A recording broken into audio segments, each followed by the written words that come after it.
సిద్దిపేట జిల్లా కేంద్రంలో tribal Indian chamber of commerce and industry TICCI ఆధ్వర్యంలో జరిగిన గిరిజన పారిశ్రామికవేత్తల అవగాహన సదస్సులో చాప్టర్ ప్రారంభోత్సవంలో మాజీ మంత్రి హరీష్ రావు ముఖ్య అతిథిగా పాల్గొన్నారు. ఈ సందర్భంగా హరీష్ రావు మాట్లాడుతూ గిరిజన యువత ఉద్యోగాలు వెతుక్కునే స్థాయి నుంచి 10 మందికి ఉద్యోగాలు ఇచ్చే పారిశ్రామికవేత్తలుగా మార్చాలనే గొప్ప లక్ష్యంతో టిక్కీ పనిచేస్తుందని ఆయన అభినందించారు. గిరిజన బిడ్డలు సబ్సిడీలను ఎలా అందుకోవాలి, కేంద్ర రాష్ట్ర ప్రభుత్వాల పథకాలను ఎలా వినియోగించుకోవాలి, టిక్కీ ప్రతినిధులు ఒక మార్గదర్శిగా ఉంటూ దిశానిర్దేశం చేస్తున్నారని కొనియాడారు. గిరిజన యువత వ్యాపార రంగంలో ఎదగడానికి ఆత్మవిశ్వాసం, పట్టుదల, క్రమశిక్షణ చాలా ముఖ్యం.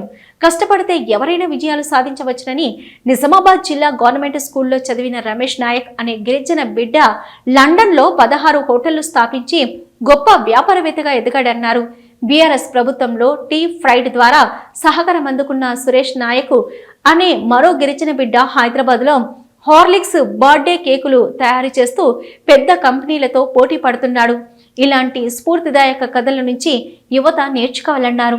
ఒకప్పుడు కేసీఆర్ నాయకత్వంలో గిరిజన అభివృద్ధి కోసం 100 కోట్ల సబ్సిడీలు ఇస్తూ యువతను పారిశ్రామికవేత్తలుగా తయారు చేశామని గుర్తు చేశారు. దేశంలో ఎక్కడ లేని విధంగా మొట్టమొదటిసారి గిరిజన మహిళా రెసిడెన్షియల్ డిగ్రీ కాలేజీలను ఏర్పాటు చేసిన ఘనత బీఆర్ఎస్ ప్రభుత్వానిదే. ఎన్నో గురుకులాలు నిర్మించి నాణ్యమైన విద్యను అందించామన్నారు. తెలంగాణ ఏర్పడ్డాక గిరిజనులకు విద్య, ఉద్యోగాల్లో రిజర్వేషన్లను 6% నుంచి 10%కి పెంచామని, దీనివల్ల ఎంతో మంది గిరిజన బిడ్డలు నేడు డాక్టర్లు, ఇంజనీర్లు అయ్యారన్నారు. ఎస్సీ ఎస్టీల భూములకు పట్టాలు ఇస్తాం, పట్టా భూములుగా మీకు భూములను చేస్తామని చెప్పింది. అయిందా? కానీ లగచర్లలో ఎస్టీల భూములు గుంజుకొని భూములు ఇయ్యమన్న మా లంబాడి బిడ్డల్ని తీసుకుపోయి జైళ్ళల్లో పెట్టిండ్రు. 3rd డిగ్రీ ప్రయోగించి ఏ రకంగా లగచర్లలో వ్యవహరించిందో కూడా మీరు చూసింది. ఎస్టీల భూములకు పట్టాలు రాలేదు, కానీ ఎస్టీల భూములను ఇలా ప్రభుత్వం ఏ రకంగా లాక్కుంటున్నది మీరు ఆలోచించండి. ఎస్టీ పారిశ్రామికవేత్తలకు ఎవరికి 1 ఎకరా ఇయ్యలే, కానీ ఆయన తమ్ముడు కొండలరెడ్డికి మాత్రం నేను చూసిండ్రు 200 కోట్ల రూపాయల భూమిని కొండలరెడ్డికి రేవంత్ రెడ్డి గారు ఎట్లా కట్టబెట్టిండ్రో కూడా మనం చూస్తూ ఉన్నాం. ఆ ఎవరి భూములు? ఎస్టీల దగ్గర గుంజుకునుడు, తమ్ముడు కొండలరెడ్డికి కట్టబెట్టుడు. లగచర్లలో ఎస్టీల భూములు గుంజుకునుడు, అల్లుడు సత్యాకు కట్టబెట్టుడు. ఇవాళ ఎక్కడన్నా జరుగుతుందా? అసలు ఎస్టీలకు ఎక్కడన్నా ఈ రాష్ట్రంలో ఓ భూమి ఇచ్చిండ్రా? ఒక పారిశ్రామికవేత్తకు చేసిండ్రా? భూములకు మీరు ఇచ్చిన మాట ప్రకారంగా ఎస్టీలకు పట్టాలు ఇచ్చిండ్రా? ఎస్సీలకు పట్టాలు ఇస్తామన్నారు. కానీ రేవంత్ రెడ్డి వచ్చిన తర్వాత ఎస్సీ, ఎస్టీ, బీసీలకు సంబంధించి 1,00,000 ఎకరాల అసైన్డ్ భూములను లాక్కున్నాడు. 1,00,000 ఎకరాలు గుంజుకొని ఇలా ఎస్సీ, ఎస్టీ, బీసీలను రోడ్డుపాలు చేసినటువంటి పరిస్థితి ఈ రాష్ట్రంలో కనబడతా ఉంది. ఇవాళ రాష్ట్రంలో కొత్తగా అధికారంలోకి వచ్చిన ప్రభుత్వం మర్చిపోయింది. ఎన్నికల ముందు మేనిఫెస్టోలో చాలా విషయాలు చెప్పారు, కొత్త ఏమీ చేయలేదు. కనీసం గత ప్రభుత్వం అందించిన పథకాలను కూడా కొనసాగించిన పరిస్థితి లేదు. So I request tikki to work like a pressure group. మీరు ప్రభుత్వం మీద ఒత్తిడి తెచ్చే ఒక ప్రెషర్ గ్రూప్గా పనిచేసి సబ్సిడీలు రిలీజ్ అయ్యే విధంగా, పథకాలు అమలయ్యే విధంగా ఈ టిక్కీ కృషి చేయాలని చెప్పి కూడా నేను ఈ సందర్భంగా కోరుతా ఉన్నా. మేము కూడా తప్పకుండా ప్రధాన ప్రతిపక్షంగా అసెంబ్లీలో మీ పక్షాన గలమెత్తుతాం. ఇలా తండాలు గ్రామ పంచాయతీలైనవి, ఇట్లా 10% రిజర్వేషన్ వచ్చింది, ఎన్నో గురుకులాలు, మహిళా రెసిడెన్షియల్ డిగ్రీ కాలేజీలు వచ్చినాయి, పారిశ్రామికవేత్తలుగా తయారు కావడానికి సబ్సిడీ పథకాలు వచ్చినాయి, ఎస్సీ ఎస్టీ సప్లైన్ కూడా బీఆర్ఎస్ ప్రభుత్వం తెచ్చింది. మీకు తెలుసు ఎన్ని కార్యక్రమాలు జరిగినాయో. ఆనాడు కేసీఆర్ గారు ప్రభుత్వం ఉన్నప్పుడు సీఎం టీ ప్రైడ్ పేరు మీద వేలాది మందికి 100 కోట్ల రూపాయలు సబ్సిడీ రిలీజ్ చేసి ప్రభుత్వం పారిశ్రామికవేత్తలుగా తయారు చేసింది. ఎన్నో గురుకుల విద్యాలయాలు ప్రారంభించింది.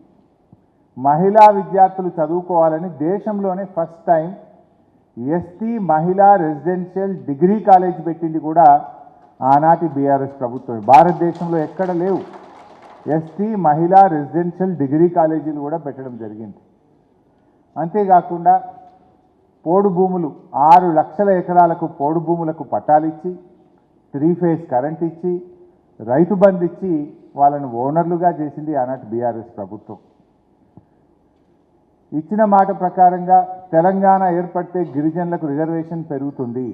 ఆంధ్రప్రదేశ్లో 6% ఉంటే తెలంగాణ రాష్ట్రం ఏర్పడ్డ తర్వాత విద్యా ఉద్యోగాల్లో 10% రిజర్వేషన్ను కూడా ఆనాడు బీఆర్ఎస్ ప్రభుత్వం గిరిజనుల కోసం కల్పించిన విషయం కూడా మీకు తెలుసు. ఇలా ఎంతోమంది డాక్టర్లుగా, ఇంజనీర్లుగా అద్భుతమైనటువంటి ప్రభుత్వ ఉద్యోగాలు పొందుతున్నారంటే 10% రిజర్వేషన్ యొక్క ఫలితాలు ఇవాళ అందించింది కూడా ఆనాటి కేసీఆర్ గారి ప్రభుత్వం. అయితే ఈ ప్రభుత్వం ఏం చెప్పింది? మేనిఫెస్టోలో చాలా చెప్పారు. 10వ తరగతి పాస్ అయితే 10,000 ఇస్తాం, ఇంటర్మీడియట్ పాస్ అయితే 25,000 ఇస్తాం, డిగ్రీ పాస్ అయితే 1,00,000 ఇస్తాం, పీజీ పాస్ అయితే 2 లక్షలు ఇస్తాం, పిహెచ్డీ చేస్తే 5 లక్షలు ఇస్తాం. ఒక్క రూపాయి అని ఎవరికైనా ఇచ్చారా? ఒక్క ఎకరా కన్నా పోడు భూములకు పట్టాలు ఇచ్చారా? ఒక్క యువ పారిశ్రామికవేత్తలకు, ఎస్టీలకు ఒక్క రూపాయి సబ్సిడీ అన్న రిలీజ్ అయిందా? ఎస్టీ కార్పొరేషన్కు మీరు ఎన్ని నిధులు పెట్టారు ఈ 3 ఏళ్లలో? కాంగ్రెస్ ప్రభుత్వం వచ్చినాక ఎంత ఖర్చు పెట్టారు అని ఒక ప్రశ్న వేశాను. ఏం చెప్పింది ప్రభుత్వం అసెంబ్లీలో అంటే 2,730 కోట్ల రూపాయలు ఎస్టీ కార్పొరేషన్కు డబ్బులు పెట్టాము. బాగానే పెట్టిండ్రు అనుకున్నా. ఎంత ఖర్చు పెట్టారు అని అడిగిన 70 కోట్లు ఖర్చు పెట్టారు. ఎంతమందికి ఉపాధి కల్పించారు? గుండు సున్నా. మరి 70 కోట్లు ఎవరికి పోయినాయి? కరెంటు బిల్లుకు, కార్లకు, పెట్రోలుకు, ఫ్యానుకు, ప్యూనుకు, నల్ల బిల్లుకు పోయినాయి అంతే. అంటే ఒక్క రూపాయి కూడా గిరిజన యువత ఉపాధి కోసం, గిరిజనులకు ఉపాధి కోసం ఎస్టీ కార్పొరేషన్ ద్వారా ఈ 3 ఏళ్ల కాంగ్రెస్ ప్రభుత్వంలో ఒక్కరికి కూడా ఉపాధి దొరకలేదు ఇప్పటిదాకా. బడ్జెట్లో పెట్టుడు, నిధులు ల్యాప్స్ చేస్తుడు. ఇది నేను చెప్తున్న మాట కాదు. ప్రభుత్వాన్ని నిలదీస్తే, ప్రశ్నిస్తే అసెంబ్లీలో ప్రభుత్వం ఇచ్చిన సమాధానం మీ ముందు పెడతా ఉన్నా. 2,730 కోట్లు పెడితే ఒక్క మనిషికి కూడా 3 ఏళ్ల ప్రభుత్వంలో సహాయం జరగలేదు. ఒక్క గిరిజన గురుకులం కొత్తగా పెట్టలేదు. ఒక్కరికి ఉపాధి దొరికింది లేనే లేదు. ఏ ఒక్కటి మేనిఫెస్టోలో. సో ఇవన్నిటి మీద ఇవాళ మేము ప్రయత్నం చేస్తూ ఉన్నాం.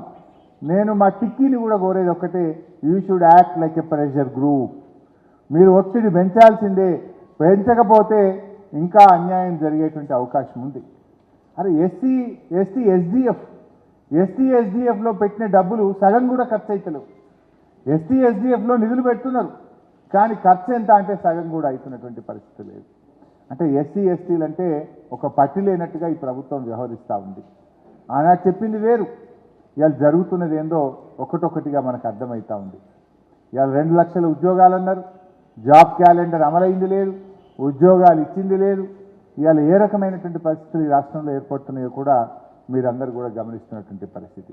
ముఖ్యంగా ఈ సదస్సు మన సిద్దిపేట జిల్లాలో ఉండేటువంటి మా ఎస్టీ యువతీ యువకులు దీన్ని సద్వినియోగం చేసుకోవాలి. You should make use of this. ఎందుకంటే ఇది ఇచ్చిన ఆపర్చునిటీ. మీరేదో మొక్కుబడిగా రావడం కాదు. పాపం వాళ్ళు దేశవ్యాప్తంగా ఉన్నవాళ్ళు, రాష్ట్ర వ్యాప్తంగా ఉన్నటువంటి టిక్కీ ప్రతినిధులు ఇంత దూరం వచ్చి బ్యాంకర్స్ను పిలిచి వివిధ పథకాల మీద, కార్యక్రమాల మీద మీకు అవగాహన కల్పించే ప్రయత్నం చేస్తున్నారు. అర్థం చేసుకోండి. అర్థం కాకపోతే లేచి అడగండి, ప్రశ్నించండి, తెలుసుకోండి. ఈ అవకాశాలను సద్వినియోగం చేసుకోండి. ఇందులో సభ్యులుగా చేరండి. టిక్కీలో మీరు కూడా ఎన్రోల్మెంట్ అయ్యి సభ్యులుగా చేరి ఎప్పటికప్పుడు అప్డేట్స్ తెలుసుకుంటూ మీరు పైకి రావాలి, ఎదగాలి అనేటువంటిదే మా ఈ టిక్కీ యొక్క ప్రయత్నం. ఈ ప్రయత్నాన్ని సిద్దిపేట చాప్టర్ని ఈరోజు ప్రారంభిస్తూ సిద్దిపేటలో ఈ కార్యక్రమాన్ని ప్రారంభించినందుకు టిక్కీ ప్రతినిధులకు కూడా నా హృదయపూర్వక శుభాకాంక్షలు, అభినందనలు తెలియజేస్తూ